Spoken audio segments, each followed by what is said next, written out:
Okay, ಇದ್ರ ಜೊತೆಗೆ ಇನ್ಯಾವ ಡೆವಲಪ್ಮೆಂಟ್ಸ್ ಮಾಡಿದ್ದೀರಾ ಸರ್ ಆ ಸ್ಥಳೀಯಲ್ಲಿ? ವರ್ಣ ಕ್ಷೇತ್ರದಲ್ಲಿ ಸರ್ಕಾರಿ ಬಾಲಕಿಯರ ಪ್ರೌಢಶಾಲೆ ಇರುತ್ತೆ. ಓಕೆ. ನನ್ನ ಹಿಂಗೆ ಒಂದ್ಸಲ ಅಲ್ಲಿಗೆ ಗೆಸ್ಟ್ ಆಗಿ ಕರೆದಿರ್ತಾರೆ.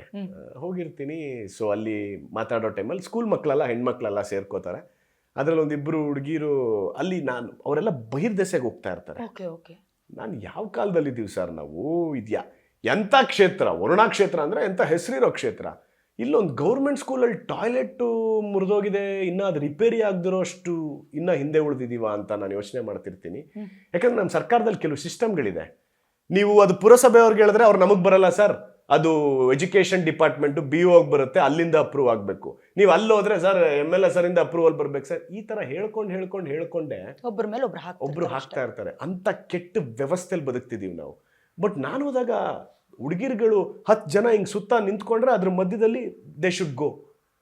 ನನಗೆ ತುಂಬ ಅದು ಒಂದು ಆಕ್ವರ್ಡ್ ಮೂಮೆಂಟ್ ಅಂತ ಕಾಣುತ್ತೆ. ಸೊ ಆವಾಗ ಆ ಹೆಣ್ಮಕ್ಳನ್ನೆಲ್ಲ ಬರ್ತಾರೆ ನನ್ನ ಮಾತಾಡ್ಸೋಕ್ಕೆ.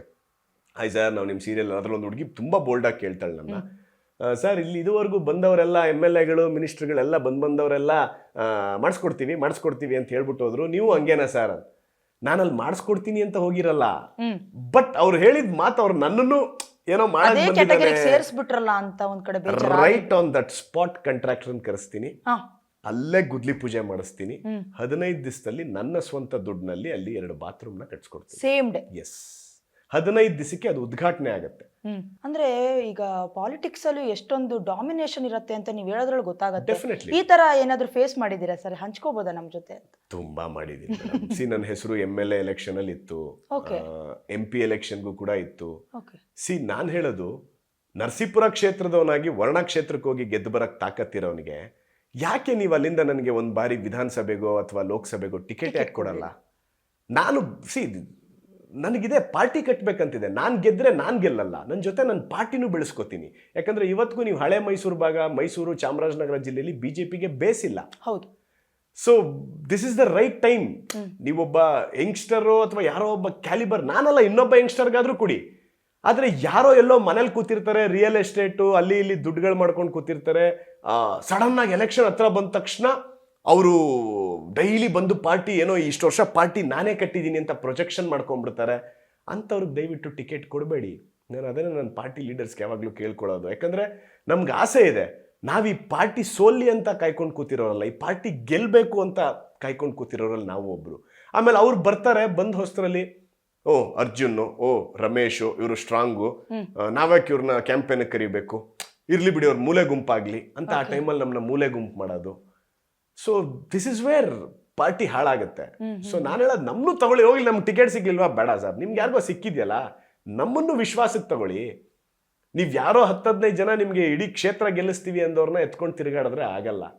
ಕೆಲವೊಂದು ಸಂದರ್ಭ ಒಂದು ಹುಲ್ಕಡ್ಡಿ ಕೂಡ ಅದರದೇ ಆದ ಶಕ್ತಿಗಳಿರುತ್ತೆ. ಇನ್ನು ಕೊನೆಯದಾಗಿ ರಾಜಕೀಯದ ಬಗ್ಗೆ ಹೇಳೋದಾದ್ರೆ ಸರ್, ಪಕ್ಷವನ್ನ ಸಂಘಟನೆ ಮಾಡೋದೇ ನನ್ನ ಉದ್ದೇಶ, ಜೊತೆಗೆ ಪಕ್ಷದ ಮೇಲೆ ಅತೀವ ಪ್ರೀತಿ ಇದೆ, ಇದನ್ನ ಹೇಳ್ತಾ ಇದ್ದಾರೆ. ಜೊತೆಗೆ BJPಯಲ್ಲಿ ಯಾವ ಹಂತಕ್ಕೆ ಹೋಗಿ ತಲುಪೋದಕ್ಕೆ ಇಷ್ಟಪಡ್ತೀರಾ ಸರ್? ಜೊತೆಗೆ ಈಗಿನ ಯುವಕರಿಗೆ ಪಾಲಿಟಿಕ್ಸ್ ಅಲ್ಲಿ ತೊಡ್ಕೊಳ್ಳೋದಕ್ಕೆ ಏನೇನು ಸಲಹೆಗಳು ಕೊಡ್ತೀರಾ ನೀವು? ಮೊದಲನೇದಾಗಿ ನಾನು ಇವತ್ತಿನ ಯಂಗ್ಸ್ಟರ್ಸ್ಗೆ ಒಂದು ಮಾತು ಹೇಳ್ತೀನಿ, ದಯವಿಟ್ಟು ವೋಟ್ ಕೊಡಬೇಕಾದ್ರೆ ಸ್ವಲ್ಪ ಬ್ರೈನಿಗೆ ಕೆಲಸ ಕೊಟ್ಟು ವೋಟ್ ಕೊಡಿ. ಕೈಗೆ ಕೆಲಸ ಕೊಟ್ಟರೆ ಕೈಗೆ ಕೆಲಸ ಕೊಟ್ಬಿಟ್ಟು ವೋಟ್ ಕೊಟ್ಟರೆ ಸಮಾಜ ಡೆಸ್ಟ್ರಾಯ್ ಆಗುತ್ತೆ. ಯಾಕಂದರೆ 5 ವರ್ಷ ನೀವು ಅವ್ರನ್ನ ಮಾತಾಡ್ಸೋಕ್ಕಾಗಲ್ಲ. ಅವ್ರನ್ನೇನಾದ್ರು ಕೆಲಸ ಕೇಳಕ್ಕೆ ಹೋದ್ರೆ, ಯಾಕಪ್ಪ ಎಲೆಕ್ಷನಲ್ಲಿ ಇಸ್ಕೊಳ್ಳಿಲ್ವೇನಪ್ಪ, ಕಿತ್ಕೊಂಡು ತಿಂದ್ರಿ ನಮ್ಮ ಹತ್ರ ಅನ್ನೋ ಮಾತು ಬರುತ್ತೆ. ಸೊ ಇಂಥ ಡರ್ಟಿ ಪಾಲಿಟಿಕ್ಸ್ನ ಹೋಗಿಸ್ಬೇಕು ಅಂದರೆ ಯಂಗ್ಸ್ಟರ್ಸ್ಗಳು ಜಾಗೃತರಾಗಬೇಕು. ನೀವು ಎಲೆಕ್ಷನ್ ವೋಟಿಂಗ್ ಇರೋ ದಿವಸ 5 ದಿವಸ ವೀಕೆಂಡ್ ರಜಾ ಸಿಕ್ತು ಅಂದ್ಬಿಟ್ಟು ಟ್ರಿಪ್ ಹೋಗ್ತೀರಾ ಮಜಾ ಮಾಡೋಕ್ಕೆ, ವೋಟಿಂಗ್ ಪರ್ಸೆಂಟೇಜ್ ಕಮ್ಮಿ ಆಗುತ್ತೆ.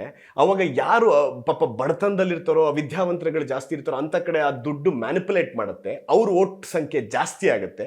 ಅವ್ರಿಗೆ ಯಾರು ಎಲೆಕ್ಷನ್ ನಿಂತಿದ್ದಾನೆ ಅಂತ ಕೂಡ ಗೊತ್ತಿರಲ್ಲ, ವ್ಯಕ್ತಿ ಯಾರು ಅಂತ ಗೊತ್ತಿರಲ್ಲ.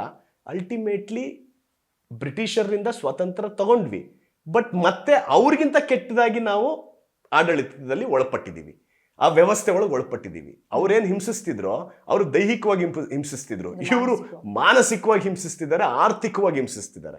ಯಂಗ್ಸ್ಟರ್ಸ್ಗೆ ಆದಷ್ಟು ಟಿಕೆಟ್ಗಳು ಕೊಡಿ. ಯಾವುದೇ ಪಾರ್ಟಿಗಳಂತ ಬಂದಾಗ ನಿಮ್ಮ ಮ್ಯಾನಿಫೆಸ್ಟ್ ಏನಿರುತ್ತೋ ಅದು ಕೇವಲ ನೀವು ಗೆಲ್ಲೋದಕ್ಕಾಗಿರಬಾರ್ದು. ಅದರಿಂದ ಕಂಟ್ರಿ ಮತ್ತು ನಮ್ಮ ರಾಜ್ಯ, ನಮ್ಮ ಜಿಲ್ಲೆ, ನಮ್ಮ ತಾಲೂಕುಗಳು ನಮ್ಮ ಗ್ರಾಮಗಳು ಮತ್ತು ನಮ್ಮ ರಾಷ್ಟ್ರ ಇದಿಷ್ಟು ಅಭಿವೃದ್ಧಿ ಹತ್ರ ಹೋಗ್ಬೇಕು. ಆ ನಿಟ್ಟಿನಲ್ಲಿ ನಾವು ಕೆಲಸ ಮಾಡಬೇಕು. ನನಗೂ ಯಾವತ್ತಾದರೂ ಅಂತ ಅವಕಾಶ ಸಿಕ್ಕಿದ್ರೆ ನಾನು ಟಿ ನರಸೀಪುರದಲ್ಲಿ, ಅದು ನನ್ನ ಹುಟ್ಟೂರು, ಸಾಯಕ್ಕೆ ಮುಂಚೆ ಒಂದು ಬಾರಿನಾದರೂ ನಾನು ಶಾಸಕನಾಗಿ ಸಾಯಬೇಕು ಅನ್ನೋ ಆಸೆ ಇದೆ. ಆ ನಿಟ್ಟಿನಲ್ಲಿ ಹೋರಾಟ ಮಾಡೇ ಮಾಡ್ತೀನಿ. ಓಕೆ.